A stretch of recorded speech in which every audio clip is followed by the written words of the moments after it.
Explicar. Un sello personal expresando una opinión colectiva. Ahora, el editorial de Ari Lijalad en Habrá Consecuencias.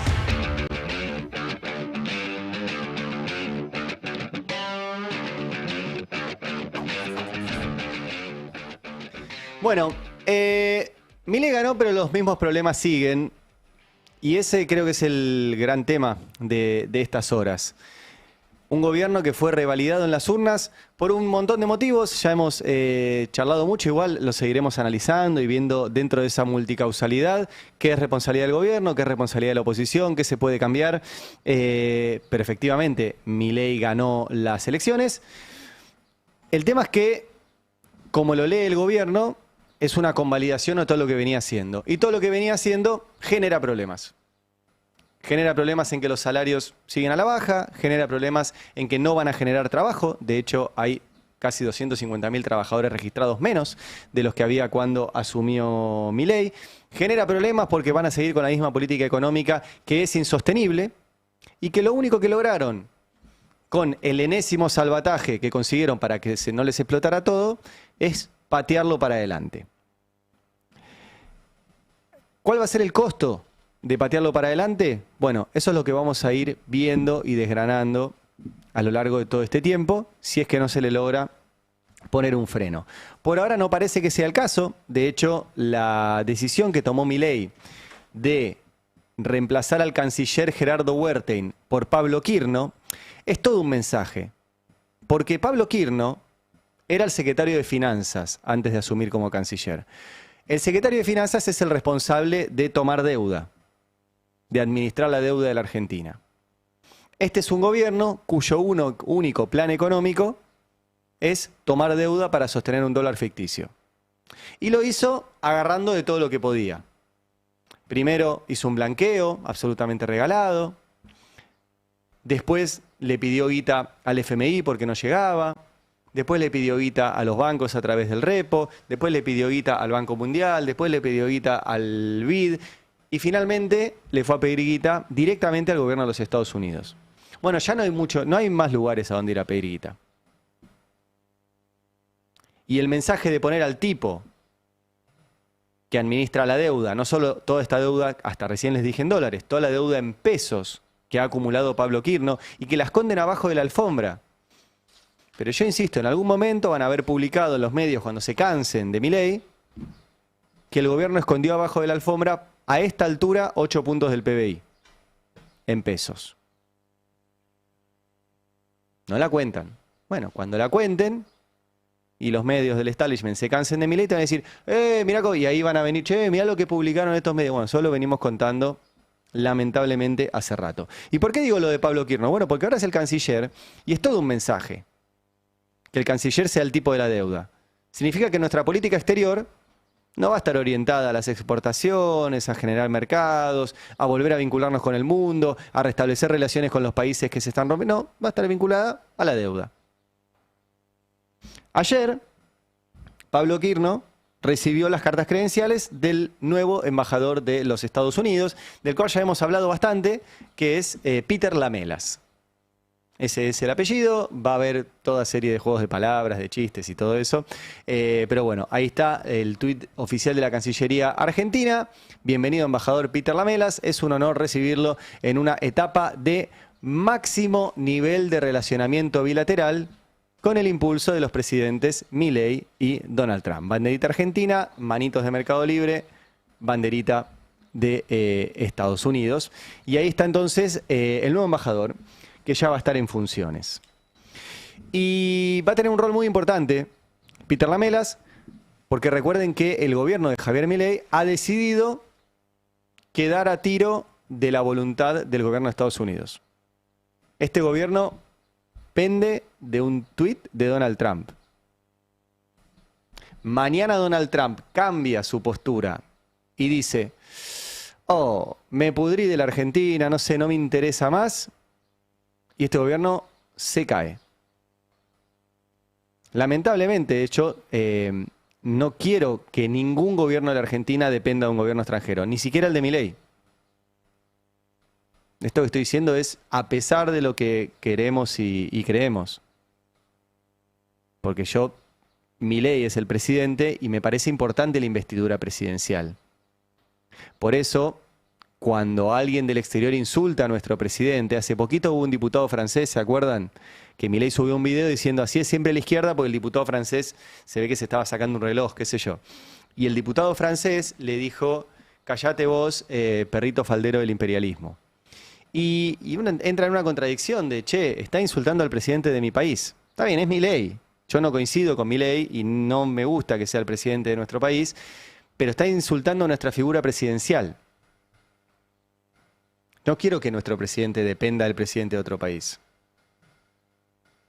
Así como, me acuerdo otra discusión que tuvimos y que a mí me parecía importante aclarar, cuando el presidente Milei se peleó con el grupo Clarín y le dijo a Clarín, vos no le vas a pasar por encima al Estado y no te vas a quedar con el monopolio de las telecomunicaciones, bueno, en esa disputa, presidente de la Argentina contra un grupo empresario que ha sido muy dañino para la democracia, yo digo, yo estoy del lado del presidente. No significa que coincida con Milei, pero yo no quiero que Clarín siga creciendo más de lo que ya tiene. Entonces, quiero poner estos ejemplos para decir, es grave que el presidente de la Argentina dependa de la discrecionalidad absoluta del presidente de otro país. Y no quiero que pase, pero bueno, pasa. En este momento pasa. Y Milei ha decidido, por su fanatismo, por su ídolo, por lo que sea, que depende de Donald Trump. Por eso el embajador de Donald Trump en la Argentina, que se llama además curiosamente Lamelas, y me cuesta mucho no hacer chistes, porque venimos de relaciones carnales y todas esas cosas que hemos tenido en la Argentina, bueno, va a tener un rol muy importante en la Argentina. ¿Cuál va a ser su rol? Bueno, vale la pena retomar lo que el propio Lamelas dijo cuando tuvo que decir ante el Senado de Estados Unidos qué es lo que viene a hacer a la Argentina, y entre otras cosas dijo esto. De ser confirmado, trabajaré para garantizar que los recursos de Argentina, su energía, sus minerales críticos, beneficien a ambas naciones. Estados Unidos desea ser el socio predilecto de Argentina en su reapertura a los mercados globales, por lo que es de nuestro interés estratégico asegurarnos de reducir las barreras comerciales y consolidar alianzas que garanticen un mercado justo, abierto y transparente. Esto decía Peter Lamelas. En esa audiencia dijo más cosas, dijo que iba a dedicarse a recorrer las provincias, dijo que iba a hablar directamente con los gobernadores, dijo que iba a frenar el ingreso de inversiones chinas, dijo que iba a garantizar que Cristina siguiera presa. Todo eso dijo Peter Lamelas, y ayer formalmente empezó a ser el embajador de Estados Unidos en la Argentina. Y es un dato muy importante, esta cuestión de la energía, porque es uno de los sectores que puede potenciar al país, que puede generar recursos, que puede generar exportaciones, y donde obviamente hay empresas que quieren quedarse con esos negocios y se los quieren quedar rápido, barato y con acceso a dólares para poder sacarlos. Bueno, el trabajo del embajador va a ser que las empresas de Estados Unidos, a las cuales Trump eximió de cumplir una ley en Estados Unidos que sanciona las prácticas corruptas, esas empresas están autorizadas por el gobierno de Estados Unidos a pagar coimas en la Argentina. ¿Para quedarse con qué?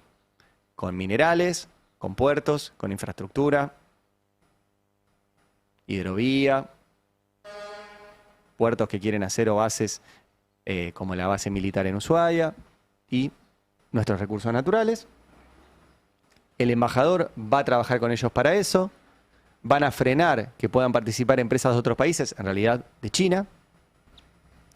Y después el gran tema es cómo se llevan no solo los minerales, cómo se llevan la ganancia en dólares de esos minerales. Y por eso Pablo Quirno, que es el ministro de Deuda, ahora es el canciller. Porque vamos a necesitar más dólares para que los dólares que generen acá se los puedan llevar. Ese es todo el esquema. Y ahí entra, obviamente, Scott Bessent, que es el secretario del Tesoro de los Estados Unidos, que es el que le garantizó a Milei llegar a las elecciones inyectando más de 2.000 millones de dólares en la última semana para que al gobierno no se le fuera el dólar, y que mencionó puntualmente el tema de la energía, de los recursos naturales y sobre todo del uranio que hay en la Argentina y de las tierras raras para esto, y de que quieren sacar a China del negocio. Escuchémoslo a Scott Bessent. ¿Qué obtenemos de esto? Le dicen. Nos beneficiamos mucho. Argentina es un faro en Latinoamérica. El presidente Milei ha hecho las cosas correctas. Él está tratando de romper los 100 años de un mal ciclo en Argentina. Él también es un gran aliado para los Estados Unidos. Él vendrá a la oficina, esto fue antes de que Milei viajara a Estados Unidos. Él está comprometido en sacar a China de Argentina. Eso es clave para nosotros, dice la periodista. China está por todos lados, en América Latina, en México, Sudamérica. Es fundamental que mantengamos muy buenas relaciones y que estos fuertes sistemas con estos fuertes capitalistas. Sí, dice Bessent, China puso más controles a la exportación de tierras raras anoche, y Argentina es rica en tierras raras y rico en uranio. Y creo que están comprometidos con nosotros. Empresas privadas entrando y ser buenos socios. Eso, y manteniendo a los agricultores de soja estadounidenses como rehenes. Esto se fue para otro tema. Vuelve. ¿Qué dice Bessent, entonces? Que es un buen negocio para Estados Unidos. ¿Sí? Volé. Ya se fue para el tema de la soja, que es otro capítulo. Además, Bessent, que es productor sojero, es otro lío ese. Pero me quería quedar con el tema de la energía, porque Bessent lo dice clarito. Negocio para nosotros, nuestras empresas, dejar a China afuera. Argentina tiene tierras raras y uranio, y nos lo queremos quedar nosotros. Y no solo lo dijo Bessent, sino que sigo remontando archivos, todo esto a partir de que ayer formalmente asumió el nuevo embajador de Estados Unidos.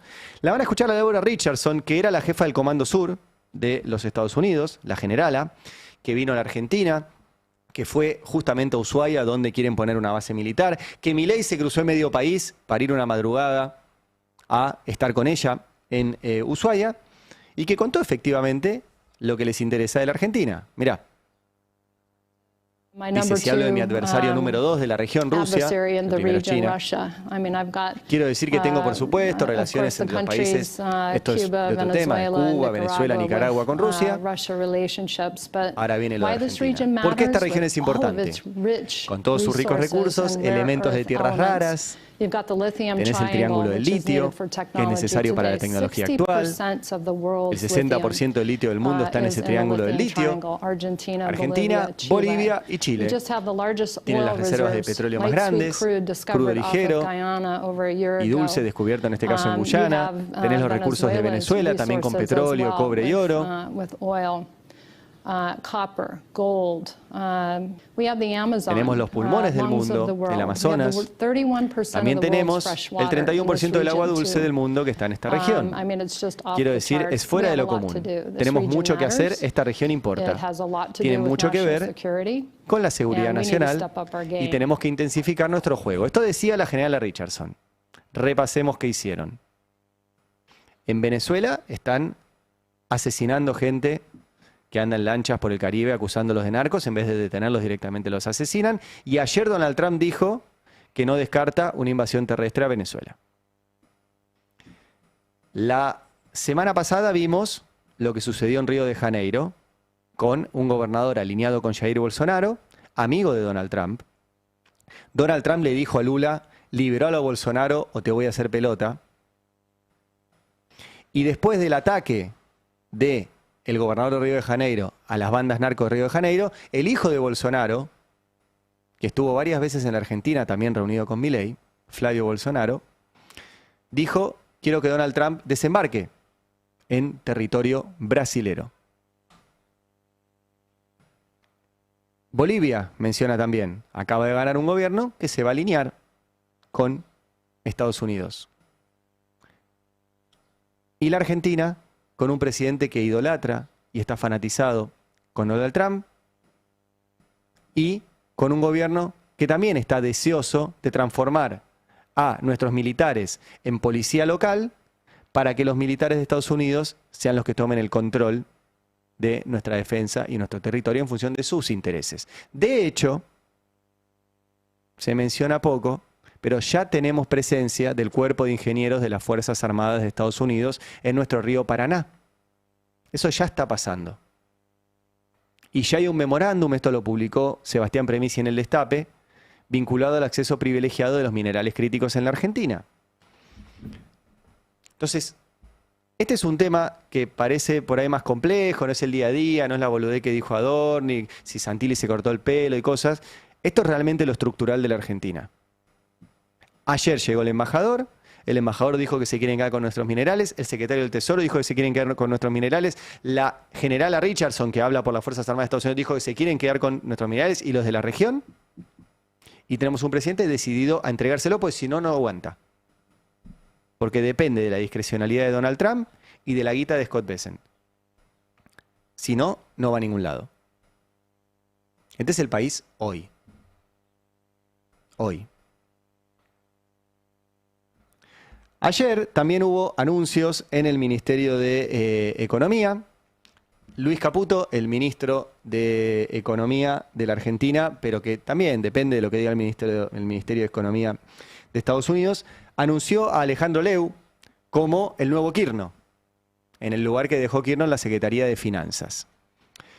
Alejandro Leu, recién me lo marcaba Beldic, muy buen punto, también es un ex JP Morgan, o sea que JP Morgan ya tiene el Ministerio de Economía, la Cancillería, porque Pablo Kirchner también es de ahí, el Banco Central, y sigue sumando a su gente en lugares importantes del Ministerio de Economía. Leu también estuvo en su momento en YPF, y se acuerdan que cuando Massa ganó la primera vuelta, en 2023, a los pocos días faltó nafta en la Argentina. Y fue un tema tremendo, porque ya era un quilombo, la inflación, los dólares, pipipi, y el país se quedó sin nafta. Bueno, Massa apuntó contra él, contra Alejandro Leu, que era el responsable del día a día de YPF, como el responsable de haber dejado al país sin nafta en los días previos al balotaje, en los cuales después ganó Milei. Bueno, ahora se suma, ya estaba como parte de, ya estaba en el Banco Central, pero ahora se suma en el cargo picante, secretario de Finanzas de la Argentina. Alejandro Leu, ténganlo en cuenta. Ahora, los mismos problemas siguen. Hoy es muy buena, les recomiendo, como siempre, que lo lean a Fer Alonso, y voy a tomar varias cosas de su nota de hoy. Porque lo que escribe hoy Fer Alonso es: Caputo intenta arrancar un nuevo ciclo de deuda financiera para llegar a marzo. A marzo. No al 2027, a marzo. Y cuenta que el gobierno postergó el pago de 850 millones de dólares al FMI, esto tenía que ser ayer, y sigue sin comprar divisas en el mercado de cambios, donde volvió a aparecer la demanda y llevó el valor del dólar a 1.500 pesos. Sin dólares genuinos, la apuesta es al regreso de la bicicleta financiera. ¿Qué significa esto? Perdón, no se los puse en el guión, pero les mandé antes un par de fragmentos más de la nota de Fer Alonso, ahora se los voy a pedir. Estoy viendo que no se los pasé en el guión, por eso les aviso temprano. ¿Qué significa esto que publica? Que siguen teniendo el mismo problema. Ayer no pagaron porque no tienen la plata. Porque la plata real que hay, la plata que tiene el Tesoro, es nada. Si podés poner el primer párrafo ahora de la nota, que dice, perdón, que voy a leerla acá del portal. Dice: la inyección de 5 billones de pesos que se vio obligado a realizar el gobierno por el fracaso de la última licitación de deuda comenzó este lunes a presionar sobre el valor del dólar y lo subió al rango de los 1.500. ¿Qué es esto? Esto es, después del triunfo electoral tuvieron la licitación en pesos, que es esta que les digo que Kirchner esconde abajo de la alfombra con los intereses capitalizables. Hubo 5 billones de pesos que no renovaron. ¿A dónde fueron? A dólar. Y por eso volvió a presionar y quedó apenas a 1% del techo de la banda para el dólar mayorista, cuenta acá Fer Alonso. Sigue la nota, dice: la nueva presión sobre la divisa obligó al gobierno a postergar hasta fin de semana el pago al FMI por 850 millones de dólares, mientras se decide la estrategia financiera por la falta de divisas genuinas en poder del Tesoro, que mantenía un saldo de 80 millones de pesos al jueves pasado, último dato disponible. sea, el tesoro está seco. Seco. Y cuenta, Fer Alonso, que tiene muy buenas fuentes en el mercado, dice: las fuentes de mercado no observaron compras del tesoro, ni el viernes pasado ni este lunes, por lo que las opciones se limitan a una compra directa del Banco Central o activar el swap de monedas o hacer una compra directa al tesoro de los Estados Unidos, si se mantiene el salvataje que le permitió a la administración de Javier Milei llegar con el dólar calmado a las elecciones. Y si se mantiene, es muy importante.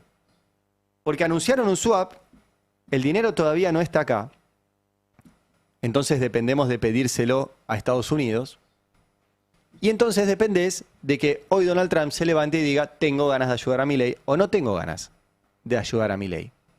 Milei viaja ahora a Estados Unidos, no se va a cruzar con Trump, va a un evento social, a cruzarse con figuras del mundo financiero, va a cruzarse con Jamie Dimon, que es el capo de JP Morgan que estuvo acá en Argentina, pero va a cruzarse también a Messi. Así que por ahí el gobierno lo que busca en este nuevo viaje de Milei a Estados Unidos es una foto con Lionel Messi. Ahora, los mismos problemas siguen. Un gobierno recontraendeudado, fanatizado por sostener el dólar barato, lo cual le da rendimiento electoral, fanatizado por mantener la inflación más o menos ordenada, ya se le está disparando de nuevo, pero la mantuvo ordenada a un costo tremendo. Acierto electoral del gobierno, pésima decisión para el país. Vos decís: vos querés inflación. Yo no quiero inflación. Mi sueldo vale menos cuando hay inflación, igual que el tuyo. Yo no quiero que haya inflación. Y el peronismo ojalá tenga algún planteo para hacer económico que no sea la inflación no importa y o sea, tiene que tener un discurso para eso. O sea, nadie quiere vivir con inflación. Es insoportable. Ahora, tener inflación baja al costo de endeudarse, destrozar la industria y destrozar nuestros salarios, para mí no es negocio. Para mí no es negocio. Para el país no es negocio. Y lo que hicieron fue mantener la inflación baja con un dólar ficticio y una recesión. No es una buena idea. Y eso generó, entre otras tantas cosas, 250.000 trabajadores menos en el sector registrado. Y por lo menos debe haber otro tanto, ya que estamos mitad y mitad, en realidad 60-40 entre registrados y no registrados, de trabajadores que han perdido sus trabajos. No lo han perdido, se han quedado sin trabajo, los han despedido. Y empiezan a inventar datos. Ayer me mandó el profesor Ricardo Rothstein un tuit de él, les recomiendo que lo sigan, es @musgrave en Twitter, que parte de una frase de Santilli, que es el nuevo ministro del Interior, pero que no asume como ministro, se queda como diputado porque el gobierno tiene que ver si logra sancionar el presupuesto, así que no sabemos cuándo va a asumir como ministro. Sí sabemos que es colorado, que estaban dispuestos a gastar 15.000 millones de pesos en poner su foto en la boleta para que 3 doritos después el tipo no vaya a ser diputado, va a ser ministro del Interior. Bueno, pero lo importante es la frase de Santilli, que está en un raíz mediático por todos lados, y dijo: nuestro desafío es que haya 8 millones más de trabajadores formales. Recontra. El problema es que no hay tanta gente. Me manda Ricardo Rothstein el dato oficial del INDEC, donde dice que la población económicamente activa son 14,4 millones. Que hay en este momento 13,3 millones de trabajadores ocupados, de los cuales 6 están haciendo aportes, 3,6 no están haciendo aportes. Si sumás los 8 millones que quiere meter Santilli, no se ve de dónde van a aparecer. No hay más gente.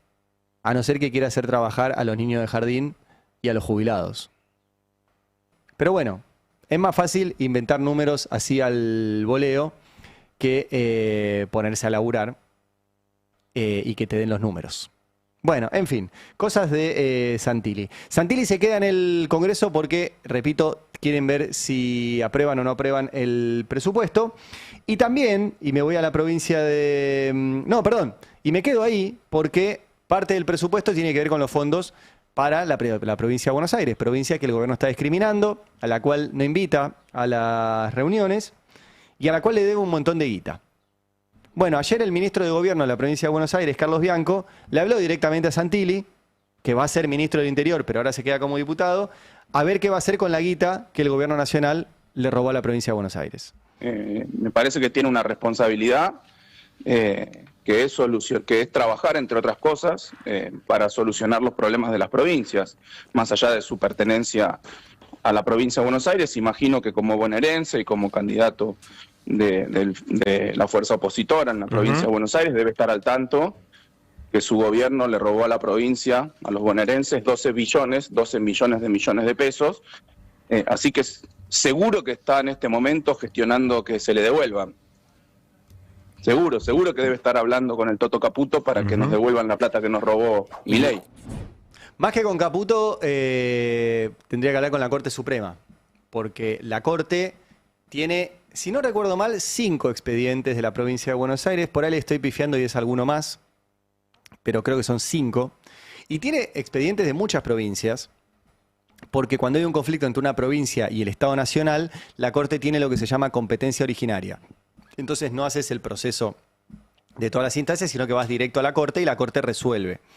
Bueno, la Corte, ustedes saben que no resuelve los casos por orden de llegada, sino que resuelve los casos de forma absolutamente discrecional. Por ejemplo, la semana pasada resolvió 407 expedientes. Bueno, no resolvió ninguno de estos. Sí resolvió que en la Argentina está permitido el espionaje ilegal en democracia para proteger a Macri. Sí resolvió que Sturzenegger podía exponer los datos de Florencia Kirchner cuando se le cantara cuando era presidente del Banco Central. Sí resolvió beneficiar a Caputo en otra causa. Sí resolvió proscribir a Guillermo Moreno. Todo eso lo resolvió la Corte en los 407 expedientes que resolvió la semana pasada. No resolvió qué hacer con la guita que Milei le chorea a la provincia de Buenos Aires y a varias provincias. Eso no. Cosas de la Corte. Pero quedándome en la provincia de Buenos Aires, porque sigue siendo obviamente muy, muy importante, también va a haber un capítulo del presupuesto en la provincia. Porque Axel Kicillof presentó el presupuesto provincial, que obviamente está limitado por la guita que le chorea el gobierno nacional, por la guita que no le manda y le corresponde el gobierno nacional. Y ahí se va a ver el estado actual de la interna. Que es notable porque ayer escuchaba es de hace varios días, pero les recomiendo que la escuchen, una entrevista notable que le hizo Pedro Rosenblatt a Martín Rodríguez en Gelatina. Son 40 minutos donde Martín Rodríguez, alias Tinta Limón en redes, les recomiendo que lo lean, que lo sigan, que lo lean sobre todo en la revista Panamá, una publicación donde él está sistemáticamente, es muy interesante. Y hablaba de todos estos temas. Y tuvo 2 frases maravillosas. Una, que es el cierre, donde habla sobre el momento en el que Perón se para delante de la plaza llena de trabajadores y los contempla. Y se pasa 15 minutos contemplando a aquello que espera representar. Y pone ese momento Martín Rodríguez como un momento bisagra, donde un líder popular contempla para entender, contempla para procesar, contempla para ver hacia dónde ir, contempla para pensar, como una de las grandes falencias actuales de la dirigencia peronista, que hace rato que no conoce aquello que desea representar. Es muy buena, él lo explica mucho mejor que yo, les recomiendo que la vean. Y la otra es la cuestión, obviamente, de esta interna, que es tan inexplicable, porque no es una interna ideológica. No es que Kicillof dice hay que aliarse como hace Milei con Estados Unidos y Cristina dice eso no. No hay una diferencia ideológica, no hay diferencia del modelo económico. Puede haber después en el día a día cómo retocarías esto, pero en la base política, ideológica, cultural, filosófica, no hay ninguna. Bueno, entonces, ¿por qué existe? Se pregunta Martín Rodríguez. Y bueno, existe, creo, por lo que es evidente. Porque hay una discusión de liderazgo, de cómo se toman las decisiones y quién tiene que obedecer y quién tiene que mandar. Digo, si la diferencia no es ideológica, es una diferencia de egos. Y ego, no lo digo en términos peyorativos, es una diferencia de liderazgo. ¿Quién lidera? Es eso lo que está en discusión. Bueno, evidentemente es muy dañino para el peronismo que eso no se resuelva, y usó una palabra Martín Rodríguez que es una agonía. Es una agonía constante que se alarga y se va a seguir alargando mientras no se resuelva. Y todos los días esa agonía va a tener un capítulo que Milei debe celebrar. Yo creo que no lo retuitea para no ser tan obvio, pero lo debe celebrar. Pues cada vez que esa agonía del peronismo que no resuelve su liderazgo se estira, el antiperonismo celebra. Es bastante evidente. Bueno, todo este prólogo para decirles que con la cuestión del presupuesto de la provincia de Buenos Aires se va a ver seguramente un capítulo más de esta agonía, en la cual hay que ver si el sector de Cristina acompaña y le vota el presupuesto a Kicillof. Bueno, hubo una reunión de Kicillof con intendentes y una de las que fue obviamente es la intendenta de Quilmes, que es Mayra Mendoza. Y bueno, ayer hubo otro capítulo más de esta eterna agonía por el liderazgo en una frase de Mayra Mendoza a la salida de esta reunión. ¿Pero tienen alguna postura, por ejemplo, de los fondos para los intendentes? Y yo, mira, me vine con cuadernito todo para anotar porque no quería ver número. número. Hay número de en otros ítems, más o menos, ¿no? Todos lo vimos, pero no hay del fondo de fortalecimiento para... Y viva Perón. Pero bueno, es algo que van a pedir, digamos, de los intendentes tanto. No, sin duda. Sí. ¿Alguna otra cosa además del fondo de intendentes? No, me pareció... No. Solo me pareció serio, responsable. Obviamente sabemos que la provincia está en emergencia. Obviamente que todo lo que sucede de nación a provincia, sucede de provincia a municipios y de provincia a legislatura, ¿no? Esto también hay que... Pero bueno, me parece fundamental. Ahora vendrá un momento de trabajarlo y lo trabajaré. Bueno, esta es la frase. Todo lo que sucede de nación a provincia, sucede de provincia a los municipios. O sea, Milei le roba plata a la provincia y dice Mayra Mendoza, la provincia le roba plata a los municipios. Milei maltrata a los que no piensan como él, Kicillof maltrata a los que no piensan como él, digamos. Es un caminito extraño que ya lo hicieron en campaña. Ustedes se acordarán que hubo un acto en Quilmes en la cual participó Máximo Kirchner y Mayra Mendoza y hablaban, y estaba Julia Lá que decía lo lindo que estaba la ciudad de La Plata. Y Máximo Kirchner y Mayra Mendoza dijeron, ojalá el gobernador mandara a Quilmes la plata que manda a La Plata ciudad, La Plata dinero. Bueno, esto va a seguir. Es una larga agonía que en algún momento se deberá resolver o la ciudadanía tomará cartas en el asunto negándole el voto a un sector que en lugar de tratar de mejorar lo que sucede en el país está mirándose el ombligo. Ayer habló, obviamente, el gobernador Kicillof y habló justamente de que necesita el acompañamiento de la legislatura bonaerense para el reclamo de las deudas con el gobierno nacional. Mirá.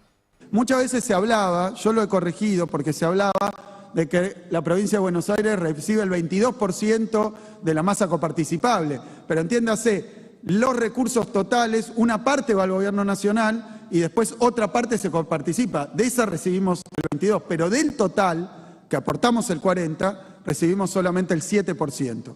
Es decir, que la provincia de Buenos Aires está discriminada. Dije recién que iba a pedir acompañamiento a la legislatura para ir a reclamar las deudas que ilegalmente retiene el gobierno nacional. Voy a pedirlo también para reclamar una participación más justa en los recursos, particularmente a expensas de lo que retiene el gobierno nacional. Hace poquito, junto con todas las provincias argentinas, presentamos algunas leyes para que los recursos provenientes del impuesto a los hidrocarburos, bueno, el combustible más precisamente, o los propios ATN del gobierno nacional, que tienen que utilizarse para las provincias y hoy absorbe también el gobierno nacional, para que todo eso se distribuyera de una manera más justa y automática. Muy bien, bueno, veremos cómo se traduce esto en la legislatura bonaerense, donde se va a tener que discutir, entre otras cosas, una vez más el presupuesto, que el año pasado tuvo muchas dificultades para avanzar tanto en el presupuesto como en el endeudamiento, lo que pedía el gobierno de Kicillof, y había ahí un freno por parte de los diputados bonaerenses que no le responden a Axel Kicillof. El gobierno, mientras tanto, sigue identificando a Kicillof como su principal adversario. De hecho, Manuel Adorni, el legislador electo, vocero presidencial y ahora jefe de gabinete próximo a asumir, habló ayer de nuevo sobre la carta que Kicillof le mandó al presidente. Y creo que el esquema de Kicillof estuvo basado en eso, en 4 años donde tenía él la máquina de hacer billetes, porque cuando levantaba el teléfono le mandaban los fondos que necesitaba. Todo eso con, por supuesto, el consecuente y nefasto resultado inflacionario, ¿no?, que tuvimos. Y eso no estamos. Claro, cuando tenés, te obligan a toparte con la restricción presupuestaria, con, che, mirá que no vamos a emitir, y cuando te falte la guita, nosotros no te la vamos a dar, porque efectivamente tenemos un esquema donde dejamos de estafar al que tiene pesos, o sea, no imprimimos más billetes. Bueno, se ven descolocados, no saben qué hacer, sí. Porque de hecho lo único que quieren o lo único que piden son fondos. No hay otra manera de hacer política para ellos. ¿Y lo vas a llamar para dialogar o no? Bueno, eso será una decisión que tomará Diego Santilli si considera oportuno en términos políticos tener una reunión con él. Cuando lees la carta del gobernador que publicó, creo que ayer o antes de ayer, bueno, una carta bastante fuera de foco, ¿no? Fuera de siglo. Fuera de siglo. Bueno, no es que piden fondo, jefe de gabinete, es que se lo chorearon los fondos. Es que se lo chorearon. A la provincia de Buenos Aires y a varias más, ¿eh? Y el gobierno nacional tiene que dárselos y no se lo da y con eso dibuja superávit. Claro, si no le das la plata que le corresponde, y no es que todo el tiempo te piden plata. No, esa plata es de ellos. Es como los laburantes. Todo el tiempo piden, sí, es mi plata. Bueno, en la provincia de Buenos Aires es su plata y tienen ahí una complicidad enorme de la Corte Suprema que no libera esa guita. Voy a poner el último de Diego Santilli, porque ahora lo vamos a desarrollar con Beldic. Santilli, recuerden, fue el candidato en la provincia de Buenos Aires. Ahora se enteró que va a ser ministro del Interior, o sea que su candidatura fue testimonial. Él dice que no fue testimonial porque no sabía, pero ahora tampoco va a ser ministro del Interior porque va a quedarse en la Cámara de Diputados, porque si no el gobierno le peligran los números ahí en la Cámara de Diputados. Y le peligran para el presupuesto, que veremos si el gobierno efectivamente lo quiere sancionar. Recuerden que llevamos 2 años seguidos sin presupuesto, entre otras cosas porque el presidente de la Comisión de Presupuesto frenaba la discusión. El presidente era experto, que ahora se tomó licencia en la Cámara de Diputados. La Cámara de Diputados no lo echó. Yo recuerdo que esta Cámara de Diputados echó a un diputado por estar chupando una teta en un Zoom. La teta de su pareja. Y lo echaron. A un tipo financiado por los narcos, lo dejaron pedirse licencia hasta que termine su mandato e irse tranquilo a su casa. Bueno, y Espert, entre otras tantas cosas, mientras negaba que era financiado por un narco, frenaba la discusión del presupuesto. Bueno, ahora el presidente de la Comisión de Presupuesto es Berti Venegas Lynch, el hombre de los 6 autos, 2 lanchas, casa de verano y todas esas cosas, y baterista de la banda presidencial. Y Diego Santilli se queda en el Congreso para discutir el presupuesto. Bueno, ¿qué dijo del presupuesto ayer? ¿Tenés ahí el tape? 27. Cuando habla Damián del tema de la obra pública. Bueno, ruta, mejor. Este presupuesto tiene un 40% más arriba de inversión pública. Pero yo quiero decirle... El presupuesto 2026 tiene... 2026 tiene 40% más de inversión pública. Dato nuevo para mí. Bueno, es el presupuesto que cambió el presidente. Yo soy diputado, así que es lo que recibimos nosotros. Sí. Ahora, también déjeme decirle algo. La salud es pública, de gestión pública y de gestión privada. La educación es pública, de gestión pública y de gestión privada.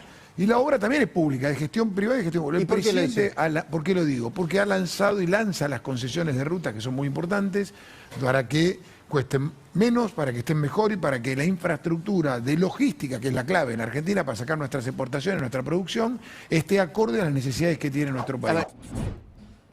Bueno, ahí estaba Santilli diciendo que hay 40% más de obra pública. El tema del 40% es 0,0, que yo sepa. Y lo que hizo este gobierno fue frenar la obra pública. Por ende, ¿qué obra pública va a hacer? ¿Cuál? Y si no había que hacer obra pública, ¿por qué ahora sí? Bueno, este es el veremos del presupuesto que mandó el gobierno ayer. ¿Habló Darío Nieto recién, Beldic? Sí, habló. ¿Libre? ¿Está libre? Darío Nieto.